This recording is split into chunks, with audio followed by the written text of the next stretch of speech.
Y así lo hizo en sus estudios de maestría, doctorado en la Universidad de Ghent en Bélgica, aunque desde el 2020 ha incluido a los anfibios en su interés de investigación. Tras finalizar sus estudios en 2005, la doctora Rebeca se integró como docente e investigadora a la Facultad de Biología. Desde entonces ha participado en diversos proyectos de investigación apoyados por instituciones locales y regionales, IPN, FOMIX, FORDECID, PRONACE, CONACYT y la CIC de la universidad. Actualmente, en conjunto con nueve universidades mexicanas, colaboran en un proyecto nacional con fondos de los programas nacionales específicos PRONACE, CONACYT y en un proyecto internacional con BIO+, apoyado por la Comunidad Económica Europea. Debido a su interés por dar apoyo adicional a los y las estudiantes que lo requieren, la doctora Rebeca es tutora desde 2006.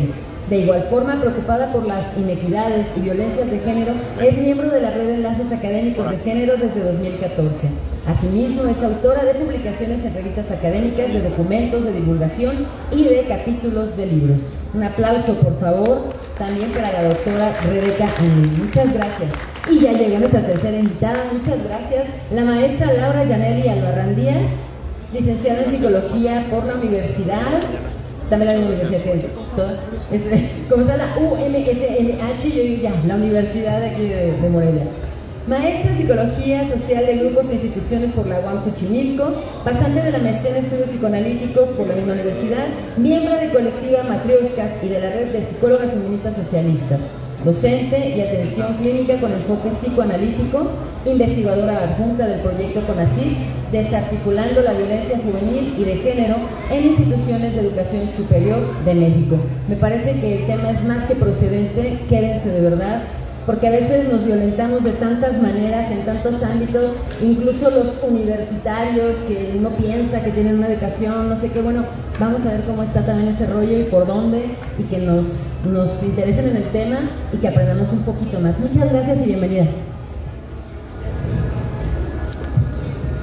Bueno, pues muchas gracias a la compañera que nos presentó y que estuvo ocupando aquí un lugar previo, contándonos refranes y enseñándonos cómo se pueden elaborar libros con productos reciclables y en esa medida acercar a nuestras infancias a las letras, al mundo de las letras. También agradezco mucho la invitación de parte de Miguel García, que es el director de Silla Vacía, una de las editoriales que colaboró en el trabajo de edición del libro que vamos a presentar. De una vez aclaro que no es un libro físico, es un ebook o un libro digital, y al final de la presentación les vamos a repartir unos separadores donde ustedes podrán, mediante un QR, un código QR, descargar el libro y lo puedan disfrutar.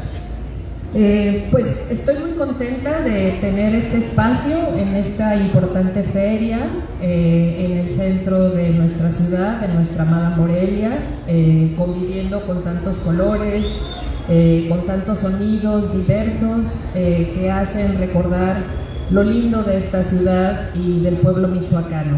Y también por compartir con ustedes, gracias por quedarse, y con mis compañeras y amigas coautoras de uno de los capítulos del libro que les vamos a presentar.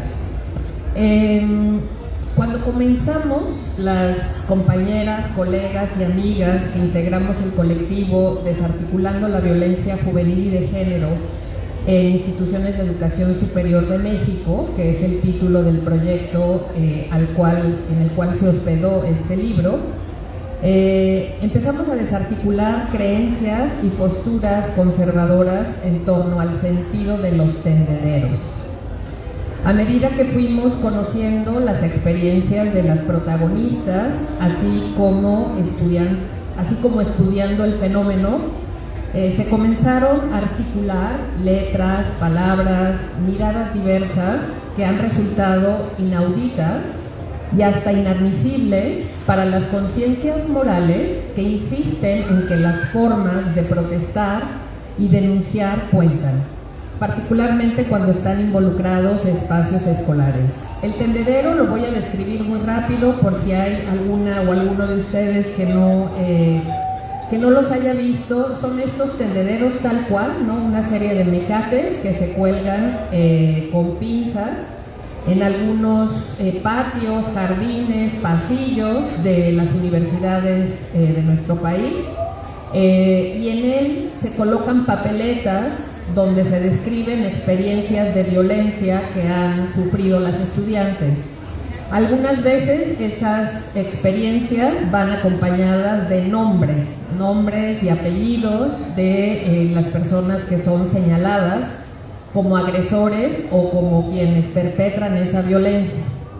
Es una técnica que viene del arte, del campo del arte. Mónica Mayer, una artista mexicana, lo instaló por primera vez en Ciudad de México en los años 70, pero después fue retomado, sobre todo por las colectivas feministas de estudiantes, como un mecanismo, como un dispositivo de denuncia, de queja, ¿no? Había un hartazgo de parte de las estudiantes porque las autoridades no las escuchan, no se ponen, digamos, atentos y atentas a atender debidamente el problema de la violencia. Entonces, este tendedero, con esas pincitas y colocado en lugares muy visibles, donde se da el mayor flujo de gente que llega a la universidad, pues era una forma de decir: escúchenos, aquí estamos y tenemos estas problemáticas y queremos que ustedes resuelvan esas problemáticas. Entonces, bueno, la reacción en general en los espacios universitarios ha sido ambivalente, han sido no muy favorable, porque consideran que este mecanismo de protesta no es formal, ¿no? Como que no es la forma de hacerlo, que mejor los estudiantes busquen otros caminos, hacer cita con las directoras, los directores, pedir una audiencia con las autoridades, pero no hacerlo a través del tendedero, ¿no? No obstante, para las estudiantes que han participado en el tendedero y que nos confiaron sus testimonios, lo que es inaudito e inadmisible son las violencias contra ellas, así como el pobre, nulo y a veces totalmente ineficiente manejo y atención de las violencias por parte de las autoridades. Entonces, el libro se llama Tendederos, irrupción de las estudiantes en el claustro, estudio de 10 instituciones de educación superior en México. Hace visible, mediante estilos distintos de escritura y de estructura, ese tejido ruidoso, furioso, indomable e indominable de pensamiento, afecto, palabras, acciones, miradas, fuerzas, desde el cual se sostiene y acuerpan posturas y propuestas que abogan por el tendedero, argumentando en todos estos capítulos de este libro con mucha claridad y contundencia su existencia y su razón de ser. Los 11 capítulos que forjan el libro rebasan el nivel de la disputa moral que se ha suscitado entre las personas detractoras y las partidarias del tendedero. Es decir, les comenté hace un momento, ¿no? O sea, no toda la gente está de acuerdo en que se utilice ese mecanismo, pero hay otro sector de la población, principalmente las colectivas de estudiantes, que sí son partidarias de este mecanismo. Algunas opiniones que han vertido o alimentado esta disputa moral es de algunos psicólogos. Eso me ha extrañado, pero pues sucede, que este es un mecanismo de mero desahogo, ¿no? Es un mecanismo catártico que no resuelve nada. Y otras personas piensan, y tampoco es casual que usualmente sean las personas denunciadas, que es un mecanismo difamatorio. Hay una percepción de que ver tu nombre en una papeleta dentro del tendedero es un acto que atenta contra tu honor, porque no hay ninguna prueba que acompañe esa queja o esa acusación, ¿no? Estos capítulos sí exponen la disputa moral que sabemos implica tensiones políticas, o bien aluden a ella, pero para explicarla y darle sentido, y esto es muy importante, a partir de las voces y miradas, experiencias de las jóvenes estudiantes cuyas vidas son cruzadas por el acoso sexual de manera rutinaria en los espacios escolares. Son capítulos dedicados a reivindicar la queja, muy parecidos en ese sentido a los cuadernos de quejas que se usaron en el siglo XVIII en Inglaterra, o el memorial de agravios, con el que se daba a conocer este enfado de las mujeres ante la falta de igualdad o la falta de equidad y las opresiones sufridas. Pero estos capítulos van más allá. Este libro no solo recoge las quejas de las mujeres ante las violencias que sufren en las IES, sino cuestionan las asimetrías de poder entre hombres y mujeres, y en forma de propuestas, en algunos capítulos, aparece una proclama igualitarista y de un proyecto alternativo de universidad. Es decir, se pide, se exige transformación de los claustros. En todos los nichos que abren los capítulos para alojar las ideas fuerza que acompañan los análisis están los feminismos y las teorías de género. El énfasis en uno u otro de esos corpus da pie a pensar en cuál es la dimensión prioritaria del capítulo, si política o académica, cuál de esas dimensiones orienta primordialmente cada pieza de escritura. Con modalidades cuantitativas que muestran cifras, números con sus respectivos sesgos, como sabemos, las cifras nunca son las oficiales. Los capítulos son un mosaico muy actual de la historización teórica de las violencias machistas en nuestro país y de sus reverberaciones y reflejos en los espacios escolares, en las universidades.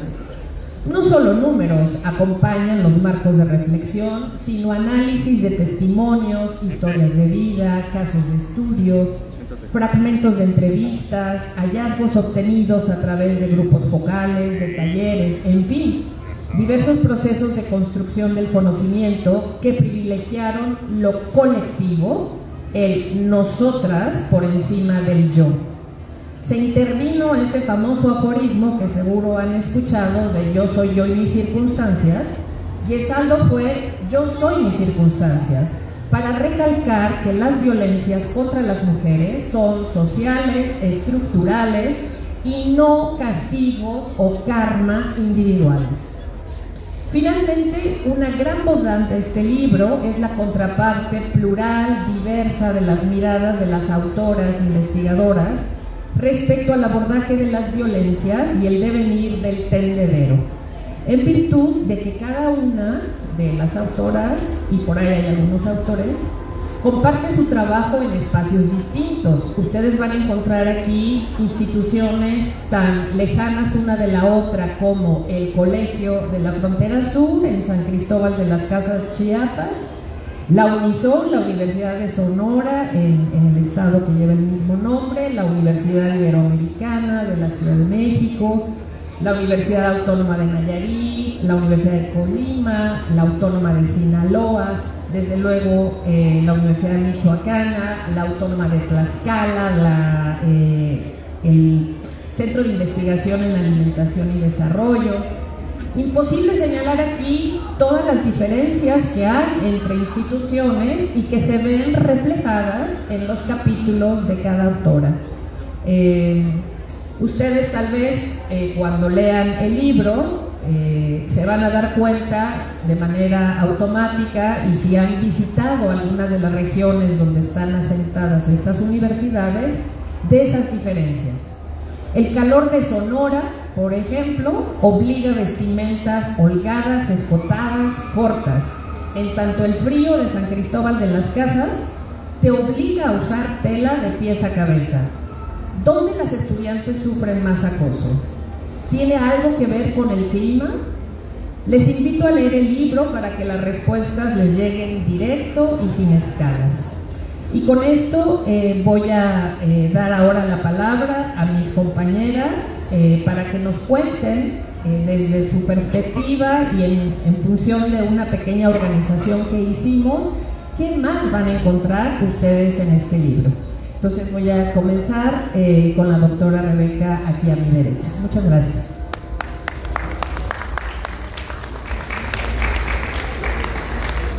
Bueno, pues antes que nada quiero agradecer la oportunidad de tener este espacio donde podemos dialogar con ustedes como posibles lectores.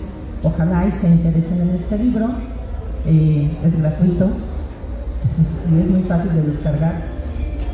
Por este tema, ¿no? Es un tema que nos compete a todos, que ocurre no solamente en México, en todas las regiones de México, que ocurre a nivel global y que de tiempo para acá hemos empezado a poner la mirada y hemos empezado a hablarlo más y a buscar los detalles y a estudiar para saber cómo podemos cambiar, qué podemos hacer para tener una mejor relación entre todos quienes conformamos la sociedad y muy particular las universidades, que bueno, las llamamos las instituciones de educación superior. No todas son universidades, algunos son centros, les llamamos centros CONACYT, centros de investigación, en donde se estudian maestrías y doctorados. Tenemos un grupo de personas que participan ahí, que tienen una formación diferente, un momento diferente de su vida. Son gentes que ya están entre los 23 en adelante años, comparado con lo que son las universidades, en donde tenemos jóvenes que empiezan las carreras a los 18 años y que las vienen terminando por los 21 o 22 años. Entonces, estos grupos van a tener diferencias muy particulares. Yo les voy a presentar un poco de 5 instituciones. Una de ellas es el Centro de Investigación en Alimentación y Desarrollo, particularmente del Campus Hermosillo, el Colegio de la Frontera Sur, que ya lo comentaba la doctora Flor, de San Cristóbal, de Chiapas, la Universidad Iberoamericana, ubicada en el Distrito Federal, la Universidad Autónoma de Yucatán, la UADY, una universidad estatal, y la Universidad Autónoma de Nayarit. Estas universidades pues tienen sus peculiaridades. Los dos primeros, el CIAR y el ECOSUR, son centros CONACYT. Esto quiere decir que son instituciones que reciben bastante presupuesto para toda la realización de sus actividades, lo que hace una gran diferencia con lo que serían las universidades. Ambos son instituciones públicas, pero de posgrado. Aquí lo que vamos a encontrar es personas que muchas veces ya están como estudiantes, pero formando familias, que ya tienen otros intereses y que pasan a lo mejor menos tiempo en los espacios educativos o lo pasan muy centradamente en sus oficinas o laboratorios. Por ello van a tener espacios de convivencia menos frecuentes y esto también va a tener una influencia en qué tanto van a repercutir en estos tendederos. Estos tendederos que ya comentaba la doctora Flor, que son esas quejas que se van a poner de manera escrita, a veces con fotografías, a veces con caricaturas, pero con textos en donde vienen esas quejas que tienen en particular las o los estudiantes, van a estar en lugares públicos. En este tipo de institutos, este tipo de tendederos son muy poco frecuentes, pero no porque no haya hechos de violencia, los hay, claro que los hay, pero no son formas comunes de visibilizarlos. Sin embargo, sí ha llegado a haber y algunos de ellos se han estudiado, y en este caso en el libro se estudian otras formas en las que se ha expresado la violencia y cómo se ha buscado el resolverla.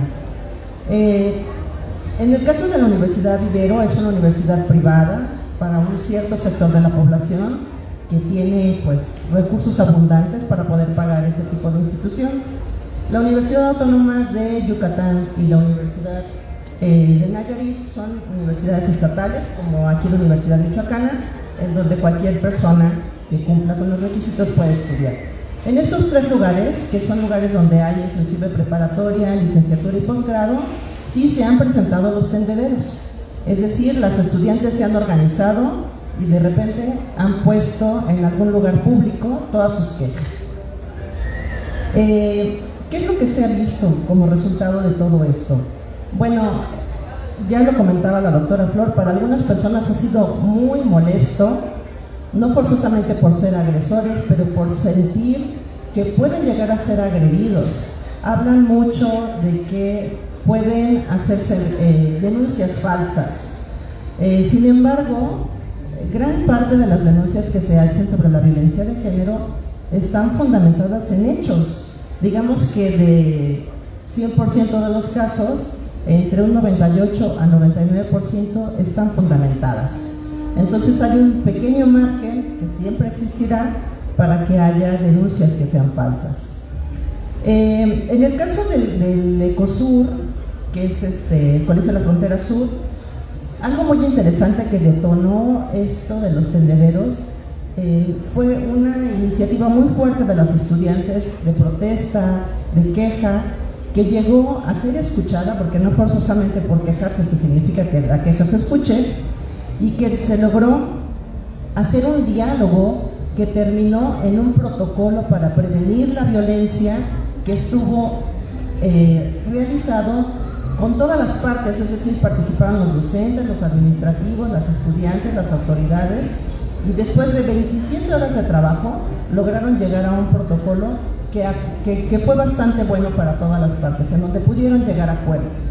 Esto normalmente no pasa en las instituciones, se realizan los protocolos y bueno, se van mejorando conforme el tiempo va pasando, pero esto requiere mucho tiempo y requiere ir experimentando cuáles son los errores que no se cubrieron en los protocolos previos para después mejorar.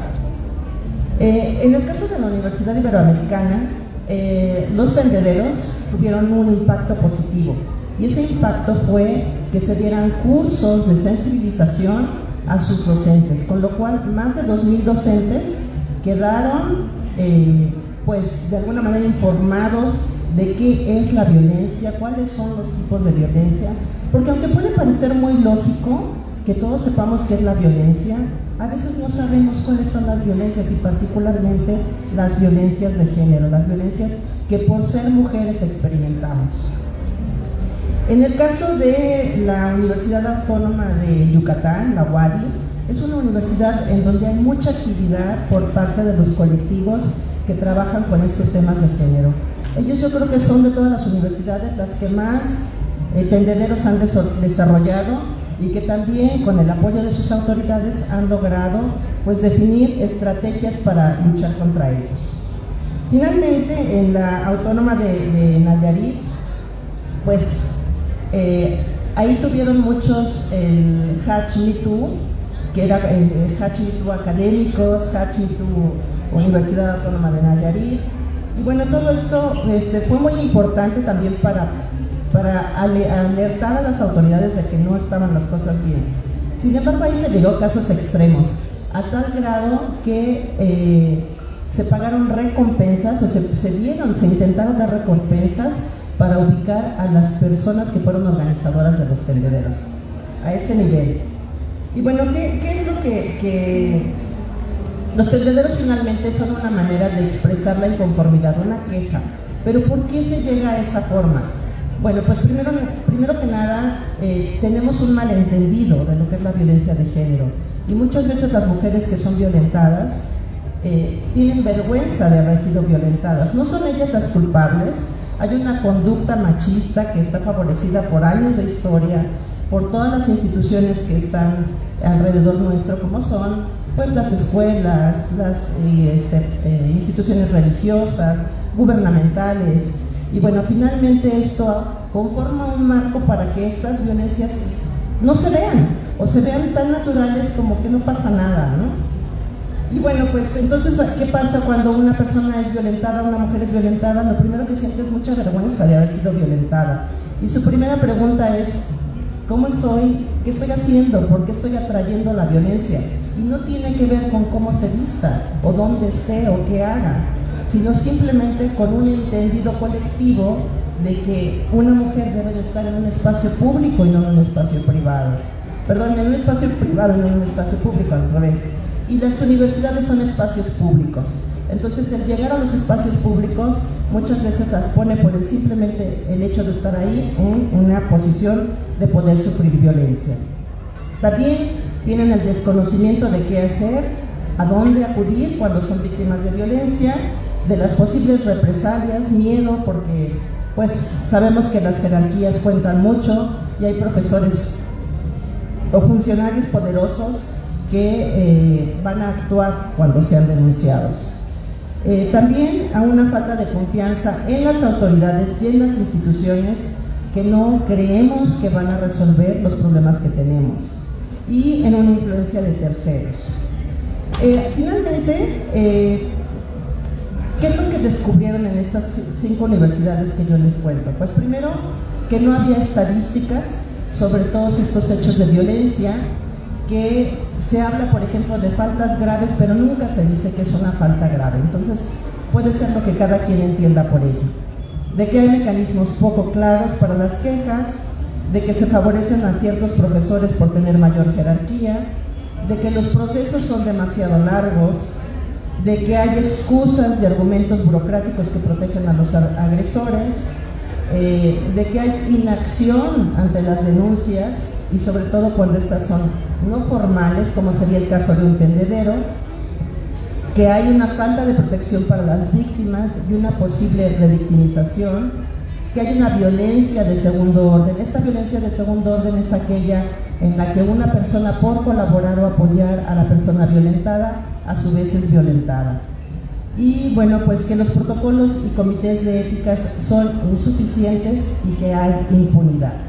Entonces, bueno, tenemos muchísimo en qué trabajar, y las propuestas sería trabajar desde el yo, nosotros, institucional y comunitario, de hacer capacitación y sensibilización a todos los actores, no solo universitarios, sino de nuestra comunidad, de que haya realmente sanciones que queden claramente especificadas en los protocolos que se deben de tener en cada universidad, y de que haya transparencia para los seguimientos que se dan. Y bueno, con esto más o menos resumo esto que hay en los primeros 5 capítulos, y voy a pasar la voz a mi compañera para que nos siga comentando más de este libro. Muchas gracias, Red. Y bueno, vamos ahora al tercer segmento de esta presentación, en la voz, interpretación y miradas de nuestra compañera Laura Albarrán. Hola, hola, buenas tardes a todas, todos. Bueno, yo voy a continuar con esta presentación y hablaré sobre 4 universidades: la Universidad Autónoma de Sinaloa, la de Tlaxcala, la de Colima, la Universidad Michoacana y la Universidad de Sonora.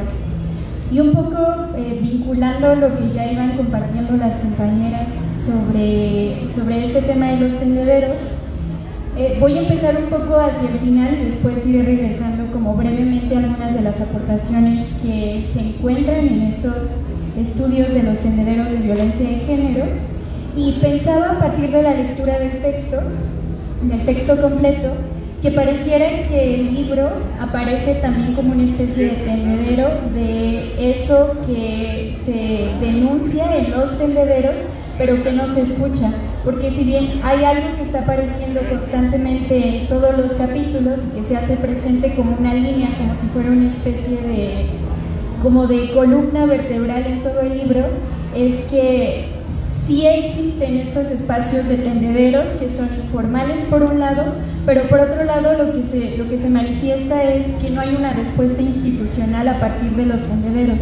¿Por qué? Porque pareciera que se ven los tendederos como y en todos los capítulos creo que es algo que repetimos, los tendederos como una herramienta no formal, una herramienta desde lo informal.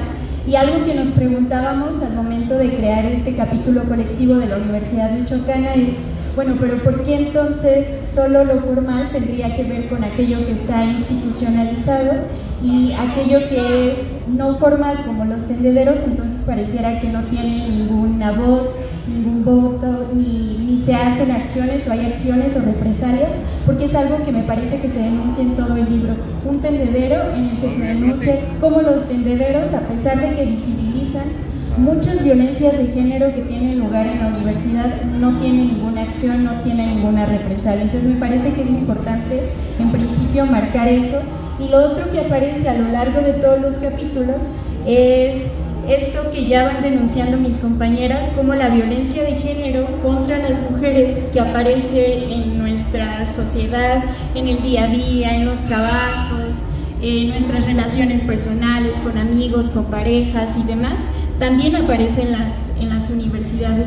Y creo que es algo que hemos discutido mucho desde el proyecto PRONACE, desde este proyecto que lleva por título Desarticulando Violencias de Género en Universidades Públicas de México. Discutimos constantemente que de repente creíamos que las universidades son especie de pequeñas burbujas o grandes burbujas en donde lo que aparece afuera, las violencias del afuera, no aparecerían adentro, porque creeríamos, tal vez muy ilusamente, que las universidades están exentas de ese tipo de violencias, cuando en realidad lo que denunciamos en este libro es que no están exentas las universidades. En las universidades se replican no solo las violencias, sino también se están replicando esas formas de impunidad, de no tener ningún tipo de acción contra aquellos y aquellas que están ejerciendo violencia contra las mujeres. Y bueno, otra pregunta que surge a partir de lo que voy escuchando de las compañeras y también a partir del libro es, bueno, ¿para qué hacemos estos ejercicios de tendedero? ¿Para qué se hacen si no hay una acción, si no hay una respuesta institucional?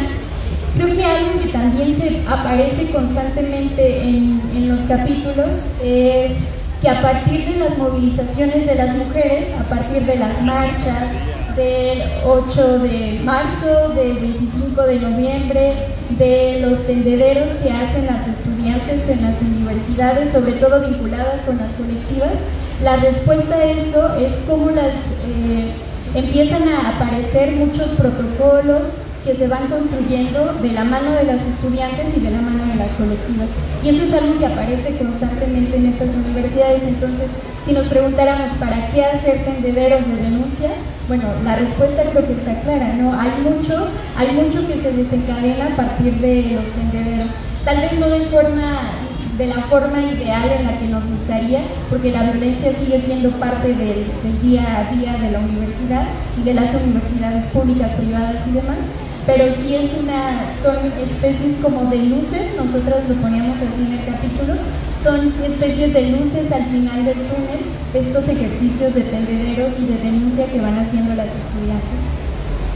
Y brevemente, nada más me gustaría como notar algunos puntos importantes de las universidades, por ejemplo, la Universidad de Sinaloa.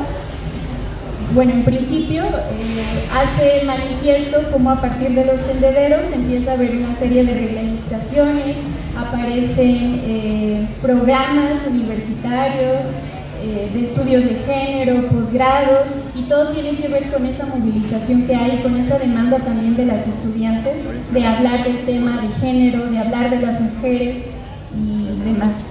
Rescato un fragmento de una de las estudiantes de la Universidad de Sinaloa, decía: los tendederos parecen como una especie de oportunidad, los tendederos me dan libertad, los tendederos me dan una seguridad de saber que puedo estar segura al momento de hacer una denuncia anónima, que ya Rebe lo compartía, este tema del anonimato que tanto se critica de los tendederos, bueno, también es algo que nos da mucha seguridad al momento de poder hacer un tipo de denuncia. Paso a la Universidad de Tlaxcala y algo que rescataba de esta universidad, que me parece que tampoco estamos exentos de ello en la Universidad Michoacana, son estas redes de compadrazgo que existen y que también van sosteniendo a los agresores, porque bueno, también tendríamos que decirlo, la mayoría de aquellos que son denunciados o evidenciados, estamos hablando de varones, profesores sobre todo, que ejercen un poder sobre las estudiantes y los estudiantes, y después administrativos y finalmente compañeros varones también estudiantes. Entonces, bueno, habrá que decirlo. Y cómo los profesores son pues cubiertos como con este manto de protección por parte de la universidad, en el caso de la Universidad de Tlaxcala, y que de nuevo lo repito, creo que no estamos exentas de ello. Algo que también pudiéramos rescatar sobre esto que van compartiendo las compañeras a lo largo del libro es, bueno, ¿qué hacemos con estos tendederos que de nuevo aparecen en la informalidad, pero de qué forma también los podemos utilizar como parte de una denuncia formal, si es que quisiéramos utilizar el término formal? Que estas manifestaciones informales también tengan una voz o que tengan algún tipo de consecuencia, porque otra cosa que se denuncia es cómo siguen estando impunes. En este caso, de hecho, aparecían por ahí comentarios de estudiantes donde decían, bueno, hicimos las denuncias, pero las autoridades no hicieron nada y entonces seguimos teniendo como profesores a esos maestros que estuvimos denunciando y seguimos teniendo los salones de clase a esos estudiantes a quienes también denunciamos. Por otro lado, la Universidad de Colima, que también algo que quisiera ahí también meter como una especie de paréntesis, es mucho de lo que aparece como un boom de los tendederos, que ya la doctora Flora hablaba de ello al principio. Pareciera que el boom de los tendederos o de estas denuncias está de la mano con el Me Too, con estas manifestaciones del 2020, 2018, 2020, 2022, pero también creo que es importante ir rescatando un poco lo que ha pasado a lo largo de la historia en las universidades, porque las universidades estos movimientos o esta agitación estudiantil por parte de las mujeres no es una cuestión reciente, y creo que es un ejercicio de memoria y de historizar los movimientos, los tendederos, las denuncias que también tenemos que hacer nosotras, porque de repente pareciera que estamos desvinculadas de otras generaciones de maestras que ya atravesaron por estos procesos, pero como no hay un seguimiento, una memoria, un acercamiento, entonces pareciera que lo que estamos haciendo o que estos ejercicios de tendederos son nuevos, cuando ha habido formas de denuncia a lo largo de la historia de las propias universidades. Justo en la Universidad Michoacana, una de las compañeras de una colectiva a la que entrevistábamos decía que una mujer de historia, que había sido estudiante de historia hace muchos años, decidió denunciar a partir de los tendederos, y hacían esta especie de vínculo entre generaciones pasadas y estas nuevas generaciones. Y bueno, me parece que es importante rescatar eso. Bueno, y me gustaría también acotar algo aquí en la Universidad Michoacana. Los capítulos van mostrando cómo 2018, 2020, 2022 son los años en los que aparece este boom de los tendederos, pero el caso de la Universidad Michoacana, que creo que se reconoce pues por la movilización estudiantil, tenemos muchas colectivas que han estado presentes desde al menos 10 años en la universidad y que han ejercido presión ante denuncias y violencias ejercidas contra las estudiantes y han estado acompañando a las estudiantes cuando las autoridades universitarias no lo han hecho, y de hecho son quienes han dado voz a las denuncias y quienes han implementado de la mano ya de autoridades de protocolos. Podría ir terminando con la Universidad de Sonora, de cómo lo que ellas ponen en manifiesto en este capítulo es, bueno, otra vez las violencias que se dan, que tienen lugar en la universidad, y ponen frases que de repente pueden parecer muy fuertes, de actitudes y conductas que tienen los profesores hacia las estudiantes, como aquí replico una. Decía un estudiante, los maestros utilizan frases como siéntate mejor atrás porque me distraes, o el hecho de pasar a las estudiantes al frente para poder verles el trasero, y esto que ya comentaba Rebe de responsabilizar a las mujeres por la forma de vestir, por la forma de actuar y demás.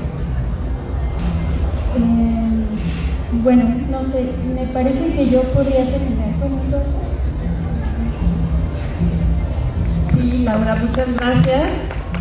Y bueno, creo que tenemos unos minutitos para hacer algunas preguntas o tener un intercambio con ustedes de aquel lado.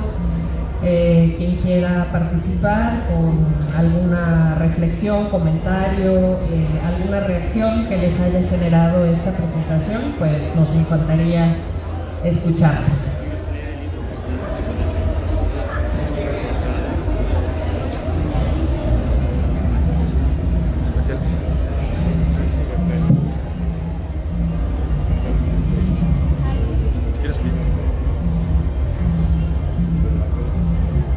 Hola, pues muchas gracias por su participación.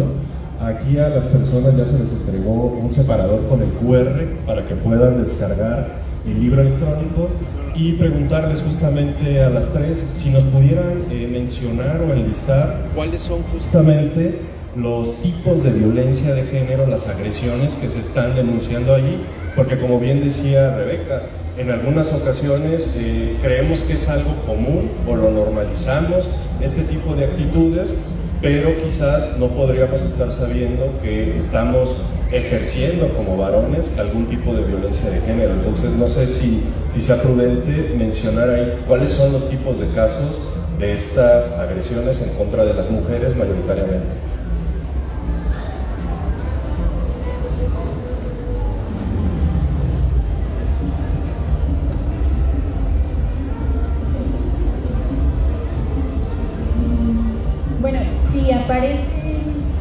Aparecen distintos tipos de violencia y van desde feminicidios, que también han tenido lugar dentro de espacios universitarios. En el caso, no está la Universidad de Querétaro, pero creo que la Universidad de Querétaro es un ejemplo reciente de esto. Pero aparecen violencias físicas, abuso, acoso por parte de maestros, de estudiantes, por parte de administrativos, aparece violencia psicológica, aparece mucho violencia institucional cuando trabajamos, no directamente en este tema de los tendederos, pero cuando hemos trabajado con administrativas, la violencia institucional aparece presente y es constante. Y violencia. A lo mejor, pensando más en los ejemplos de qué es una violencia, cuando las chicas, por ejemplo, caminan por los corredores de CU y de repente algún compañero pasa y hace un comentario sobre su cuerpo, sobre su forma de vestir, pues es una forma de violencia. A lo mejor el profesor, cuando pasa la chica y la forma en la que la ve, el comentario que hace, ¡ay, vas al gimnasio! Ese tipo de cosas son violencia. Es violencia también cuando un investigador va y pide a una secretaria un trabajo que no le corresponde hacer a la secretaria, pero se lo pide porque él tiene una posición de poder mayor que ella, y entonces es muy difícil que la secretaria se vaya a negar, y si se niega va a haber una posible percusión en contra de ella, ¿no? Como por ejemplo, nos comentaban en alguno de estos foros que a las secretarias a las que sí participan y sí hacen esos favores para los investigadores, les llevan regalos, y a las otras no les llevan regalos, pero además se los dan en público, y se los dan así con toda la exhibición de, a ti sí te doy porque tú sí me apoyaste, porque tú sí me sacaste las copias, pero a ti no te doy porque tú no hiciste lo que te pedí. Esas serían otras formas de violencia. Otra forma, a lo mejor es esto caso que se puede llegar a presentar entre los estudiantes, en donde de repente hay mucha camaradería, mucha familiaridad, y entonces te puedo tocar, pero ¿hasta dónde te puedo tocar? Que tú me lo permitas.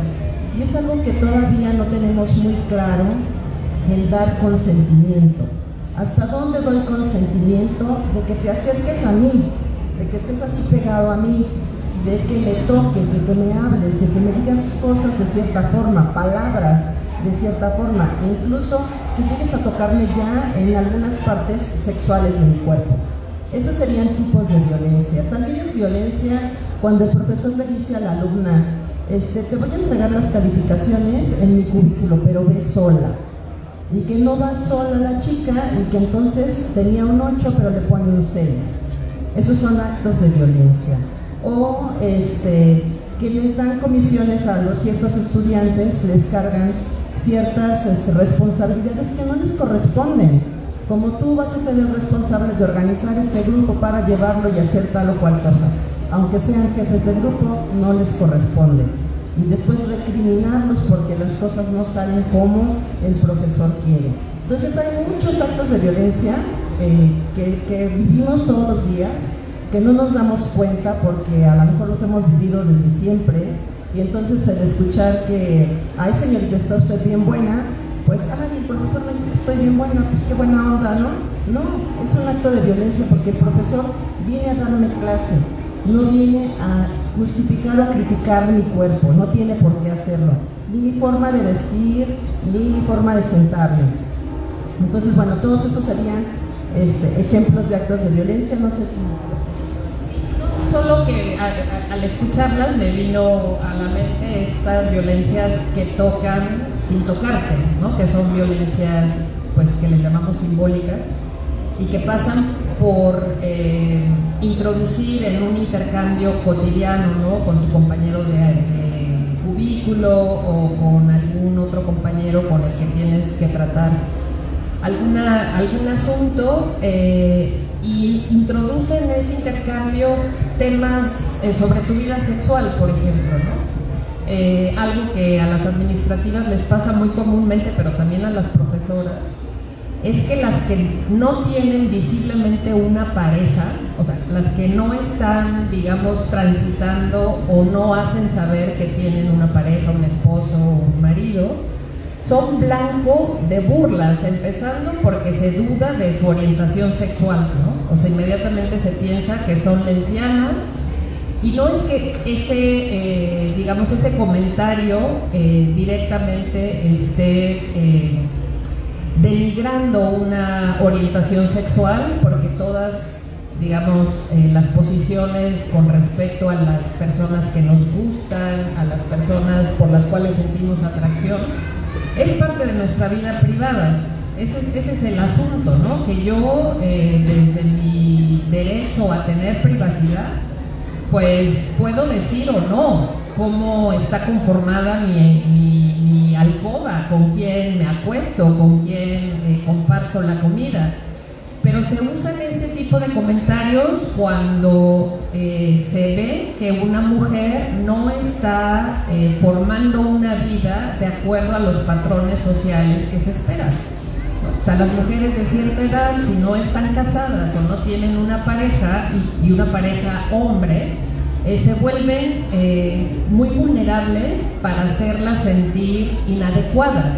Es inadecuado que no tengas una pareja, es inadecuado que estés soltera, ¿no? Incluso el término soltera, pues es un término, pues de cierta manera despectivo, ¿no? Porque, a ver, a los hombres solteros o que no se les ve visiblemente parejas, no se les está cuestionando, ¿no? Si son inadecuados, si tienen alguna falla por la cual ninguna mujer quiere estar con ellos. Entonces, bueno, ese es otro tipo de violencia que además lamentablemente es parte de la rutina, ¿no? De las formas de convivencia que se establecen en la universidad y para las cuales las mujeres pues generalmente no tenemos digamos como herramientas para poder reaccionar, poner un límite. Como decía Rebe, pues a lo mejor lo ves como parte de un acercamiento con un interés sexual,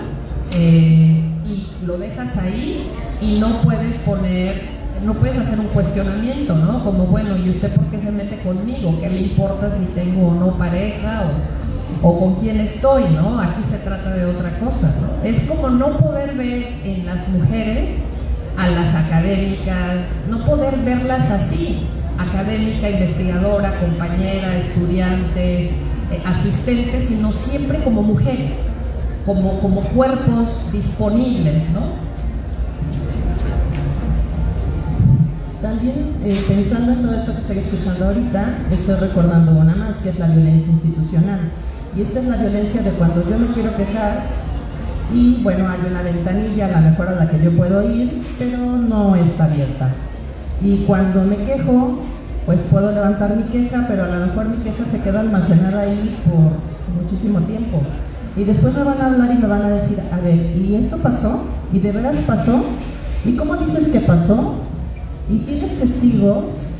Y me van a cuestionar y me van a hacer un proceso larguísimo que no va a llegar a una solución, que no va a llegar a una sanción y que va a permitir que este tipo de violencia sigan ocurriendo. Eso es una violencia institucional. La institución está permitiendo y está apapachando para que ocurra esto, o como en alguna ocasión escuché de una alumna que se fue a quejar y le dijeron, el profesor es sindicalizado, mejor ni te quejes, no pierdas el tiempo. Eso es violencia institucional y es otra de las muchas violencias con las que tenemos que luchar y encontrar caminos para que esas quejas puedan llegar a ser realmente un cambio, que haya sanciones, que haya transparencia y que podamos estar en un ambiente armonioso cuando estamos en la universidad, que nos sintamos seguras en la universidad, no nos tengamos que estar cuidando. Eso sería lo ideal.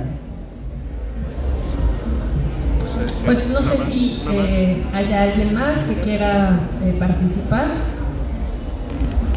Sí, por allá está Juan. Hola Juan, Carlos, qué gusto saludarles.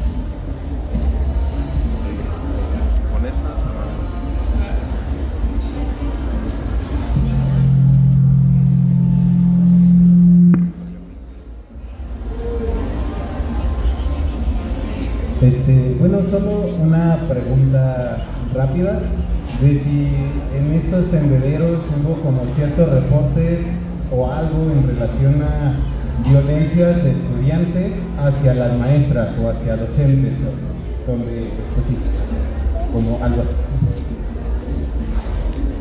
Y también,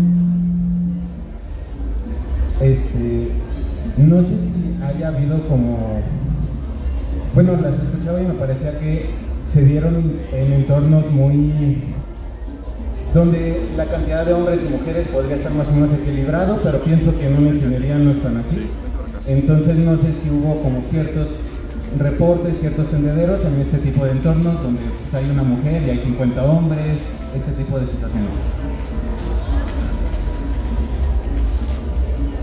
Gracias por sus preguntas, Juan. Yo le puedo dar algo de respuesta o unas piececitas de respuesta a la segunda, que efectivamente aparece reflejado en los capítulos de este libro esas particularidades, porque efectivamente pues hay carreras, hay licenciaturas, hay posgrados donde la matrícula es predominantemente masculina, otros donde es predominantemente femenina, y ahí las relaciones, o digamos como estas dinámicas, las relaciones sociales entre hombres y mujeres son distintas, ¿no?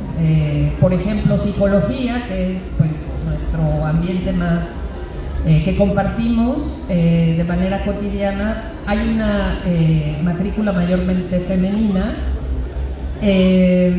y hay un trabajo histórico de mayor organización y de mayor movilización de las estudiantes, por lo que podríamos decir que la frecuencia de las violencias o de los acosos contra ellas es menor a las violencias que viven, por ejemplo, las estudiantes de las ingenierías, ¿no? Ayer pasábamos, el viernes, por estos espacios de ingeniería civil, ingeniería mecánica, y desde las propias estructuras físicas hay como una especie de aliento, que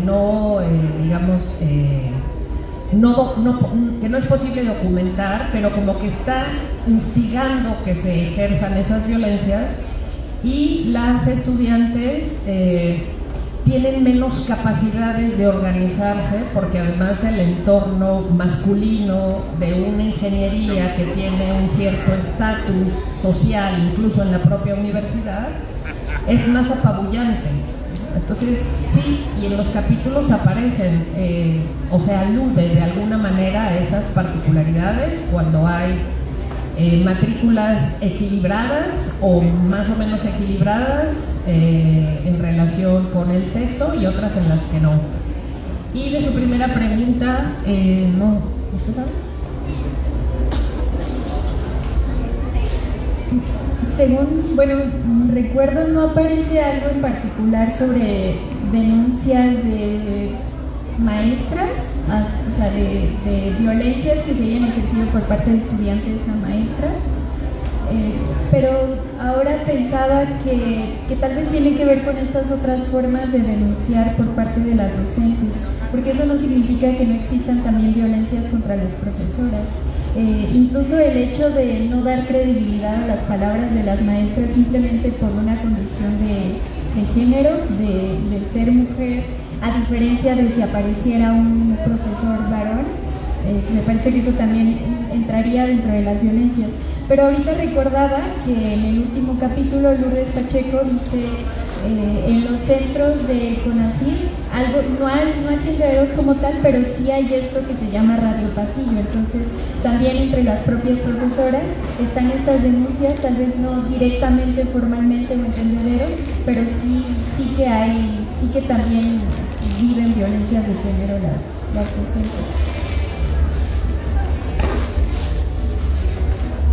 Yo lo que recuerdo es violencia de hombres contra otros hombres, a lo mejor de la diversidad sexual y a veces simplemente por jerarquías, en donde sí hay ataques de los que tienen un nivel alto hacia los estudiantes, sí las llegan a expresar, ahí las recuerdo, entonces sí llegan a estar, pero bueno, la generalidad son violencias ejercidas por hombres con una posición jerárquica mayor hacia mujeres. Esa es hablamos quizás del 90%, 95% de los casos. Pues muchas gracias a todos, a ustedes por estar aquí, por venir. Muchísimas gracias por su tiempo y por la escucha. Ojalá sigan disfrutando de la feria. Muchas gracias al comité organizador y bueno, y a Miguel, desde luego, se lleva los aplausos también. Muchas gracias a mis compañeras.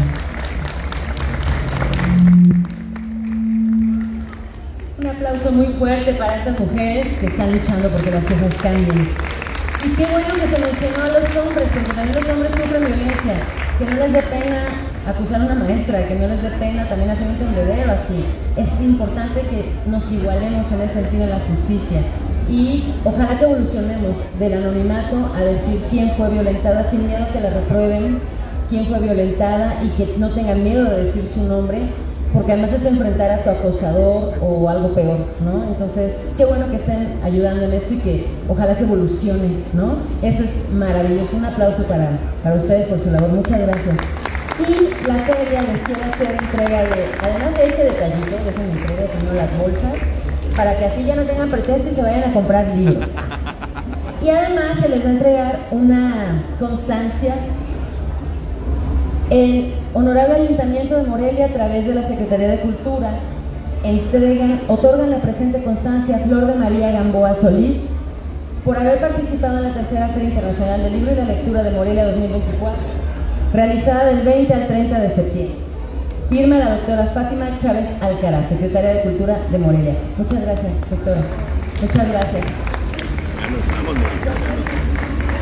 Y asimismo, entregamos su constancia a Rebeca Aneli Rueda Jasso. Maestra, muchas gracias. Muchas gracias.